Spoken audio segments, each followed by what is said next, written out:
Olá! Bem, na aula de hoje nós vamos falar sobre o metabolismo de sais minerais.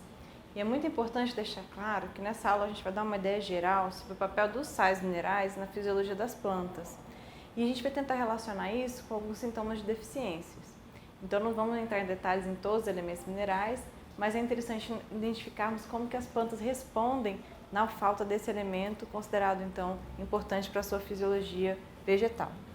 Bem, as plantas elas são as grandes mineradoras da terra e de fato são elas que conseguem então incorporar esses elementos minerais que estão fruto da degradação de rocha, que estão disponíveis no ambiente, para compostos orgânicos que possam ser metabolizados. Então elas obtêm esses nutrientes minerais, que sejam do solo, os nutrientes minerais, aumentando e assim utilizando na sua fisiologia e sendo um importante fator na produção agrícola, inclusive.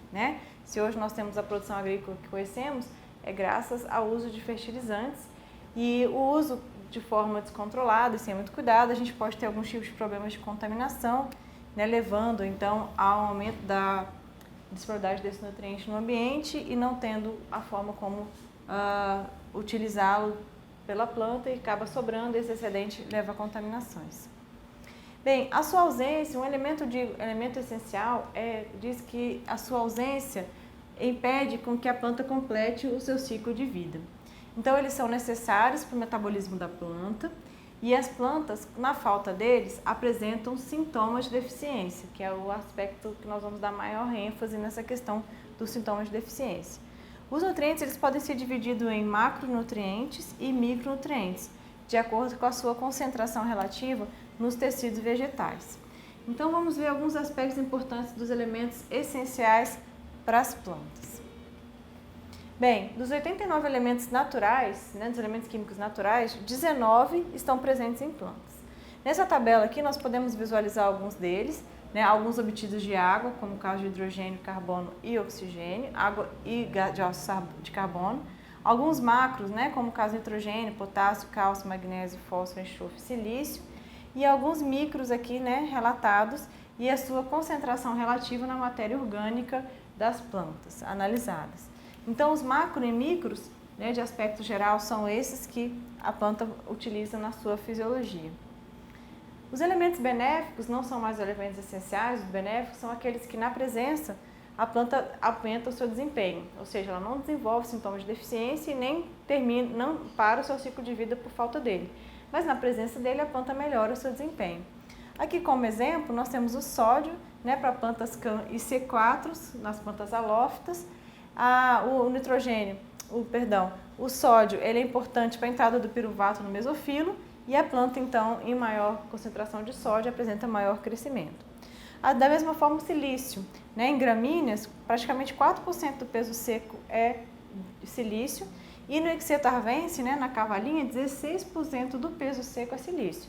Então, uma grande quantidade de silício depositado na epiderme dessas células, que causa maior rigidez, e evitando então a herbivoria e também diminuindo o acamamento dessas plantas, evitando que elas caiam e fiquem prostradas devido à falta de sustentação na ausência de silício.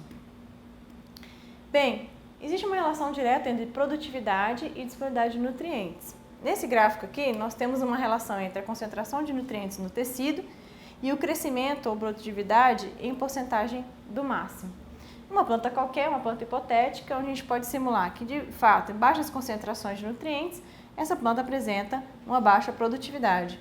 À medida que essa concentração de nutriente aumenta, a produtividade aumenta de forma linear, atingindo aqui um ponto onde nós chamamos de concentração crítica. Nessa concentração crítica seria a concentração de nutrientes necessários para a planta, onde ela atinge o máximo de produtividade.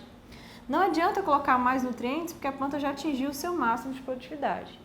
Então, quanto mais nutrientes, não aumenta a produtividade e chega a um nível que eu posso entrar na zona de toxicidez, onde esse nutriente já começa a causar distúrbios nessa planta, levando então à morte desse indivíduo. Onde eu tenho uma concentração abaixo da concentração crítica, nós chamamos de zona de deficiência. E a zona adequada, veja que é um platô bastante amplo, onde a planta pode crescer, mas não vai estar utilizando com tanta eficiência assim os seus nutrientes. Então, o desafio de quem estuda nutrição mineral é encontrar a concentração crítica desse nutriente para que a planta possa utilizar e ter um máximo de produtividade. E uma das formas de se estudar, né, a demanda nutricional de uma planta é utilizando a hidroponia. No sistema hidropônico, ou aeropônico, que aqui vai usar só o ar, não simplesmente a água, eu consigo manipular a solução nutritiva, controlando a quantidade de nutrientes disponíveis para essa planta. Elas têm que permanecer aeradas, essa reposição precisa ser contínua e precisa ter um controle de pH, já que a gasta energia, há extravasamento de prótons de H+, e esse pH tende a ficar muito ácido. Então, no sistema hidropônico, na solução nutritiva, eu consigo manipular a quantidade de nutrientes, consigo acompanhar a produtividade dessa planta e saber qual é a concentração crítica de determinados nutrientes, né, fazendo então essa manipulação com o uso da hidroponia. Comercialmente falando, a hidroponia já tem sido utilizada, né? Todo mundo conhece uma alface hidropônica, mas existem vários outros tipos de culturas que é utilizado para fins de crescimento de planta, onde essa solução contém simplesmente a solução nutritiva essencial para que a planta se desenvolva e não há contato direto com o solo, né? Já que o solo aqui foi substituído pela solução nutritiva. Bem, aqui é uma tabela que vocês vão ver com maior detalhes depois, mas ela nos mostra as classificações dos nutrientes quanto à sua função. Então, o Theis e Zeiger ele divide em 4 grupos, grupo 1, 2, 3 e 4, e esses 4 grupos eles estão agrupados com relação à sua função. O primeiro grupo são os nutrientes que permanecem em compostos com carbono, que é o nitrogênio e o enxofre, que vão fazer parte aí da clorofila, dos aminoácidos, dos ácidos nucleicos e, consequentemente, das proteínas do DNA e RNA. O segundo grupo são aqueles grupos que são importantes no estoque de energia e na integridade estrutural. O terceiro, que é o caso aqui, né, do fósforo, do silício e do boro. Os nutrientes que permanecem na sua forma iônica são importantes como cofatores, né, como receptores de elétrons lá na fotossíntese, como nós vimos, né, o potássio na abertura dos estômatos, cálcio, magnésio, cloro, manganês e sódio. E o quarto grupo são os nutrientes que estão envolvidos nas reações de redução e oxidação, tão importantes nas etapas de fotossíntese e fixação de nitrogênio, né? Então, nós temos aqui a classe desses nutrientes que vão ser importantes para a fisiologia da planta de acordo com a sua função. Muito bem. Esses nutrientes eles têm características distintas quanto à sua mobilidade na planta. Nós temos os nutrientes que são móveis e os nutrientes que são imóveis. E aqui alguns exemplos deles. Qual a importância dessa mobilidade de nutrientes na planta? É nós identificarmos os sintomas de deficiência. Então, se a planta se apresenta deficiência de um nutriente que seja móvel, os primeiros sintomas vão aparecer nas folhas velhas, já que as plantas conseguem remobilizar esses nutrientes que estão entrando menos do que é necessário e as folhas velhas começam a apresentar os primeiros sintomas de deficiência. E se o nutriente ele é imóvel, os sintomas de deficiência aparecem primeiro nas folhas novas, né, já que são os tecidos jovens que estão recebendo menos nutrientes do que é necessário para completar o seu desenvolvimento. Então aqui eu tenho um pé de maçã que está com deficiência de magnésio. Então veja, as folhas velhas apresentam em primeiro sintomas de deficiência do que as folhas mais jovens, né? Já que a gente consegue distinguir isso em planta baseado na localização da folha na planta, já que o crescimento apical, as folhas que estão mais no ápice são mais novas do que as que estão embaixo. E aí nós temos algumas dificuldades de diagnóstico, né, de sintomas de deficiência, porque tem algumas deficiências que são simultâneas, várias acontecendo ao mesmo tempo, algumas deficiências e excesso de sintomas são muito parecidos e algumas doenças virais são muito parecidas com sintomas de deficiência, né? Então, esse tomatinho mostrado ali, ele está com deficiência de cálcio, mas está com maior cara de que ele está com algum tipo de doença, né? Mas é uma deficiência de cálcio. Então, não é sempre muito simples fazer o diagnóstico, mas vamos nos arriscar a comentar alguns deles. Né? Deficiência de nitrogênio inibe crescimento, apresenta clorose, que é amarelamento das folhas devido à falta de clorofila, acúmulo de antocianina, que é essa coloração azulada, roxeada no caule, devido à baixa disponibilidade de nitrogênio para fazer as suas proteínas, eles acumulam na forma de antocianina, né, na base do caule. Por exemplo, deficiência de enxofre, os sintomas são muito parecidos com o nitrogênio, mas o enxofre ele não é móvel. Então veja que os sintomas de deficiência aparecem inicialmente nas folhas jovens, né? Então uma das diferenças do deficiência de enxofre e nitrogênio. Nós vamos ter uma atividade que a gente vai poder brincar um pouco sobre isso. O fósforo também, né? A planta fica com uma coloração azul forte, a planta fica com uma coloração verde escura, né? A deficiência de fósforo também leva à formação de um mesocarpo mais espesso, no caso de citros, e algumas outras características aqui relatadas.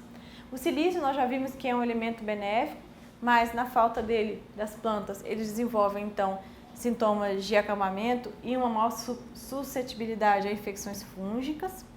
O magnésio também acontece a clorose entre as nervuras, né? Então entre as nervuras há a formação de menos clorofila e ela fica amarelada. As folhas mais velhas, por ser um elemento móvel, né? E a abscisão prematura dessas folhas. A matéria orgânica é outra fonte importante de nutrientes para a planta, apresentando várias vantagens, né? Como maior retenção de água e aeração do solo, micro-organismos pedogênicos que sobrevivem nessa matéria orgânica e podem estar degradando mais rapidamente as rochas, e predadores de patógenos que podem estar presentes nessa matéria orgânica, né? Que ela pode ser tanto de origem animal, a partir então de estercos, e como origem vegetal a partir de restos de alimentos, que isso pode ser decomposto e assim por diante. Alguns riscos que ela oferece é se a decomposição não estiver completa, que libera tanto calor, pode cozinhar literalmente a planta, quanto amônia, que pode estar em níveis muito tóxicos e causar então a morte da planta por toxicidade. Mas é uma matéria muito interessante e a planta utiliza de uma forma muito apropriada, principalmente na questão da retenção de água. E uma outra forma das plantas assimilarem isso, né, mas agora aplicando de forma exógena, é a adubação foliar, né? Então, os adubos eles podem sim se difundir pela cutícula e pela célula guarda dos estômatos. A necessidade então de colocar uma substância surfactante, no caso aqui um detergente, que diminui a tensão superficial da água, permite com que esse nutriente entre. A vantagem é que perde menos no solo, né? E a aplicação tem que ser feita em dias frescos ou à tardinha para evitar a queimadura das folhas devido ao acúmulo desses sais. Bem, então, a aula sobre nutrição mineral é sobre isso, dando aqui alguns aspectos gerais. Vocês vão ter umas atividades para a gente estar reforçando mais a importância dos nutrientes em algumas etapas fisiológicas das plantas, mas espero que vocês tenham gostado então desse assunto e até breve.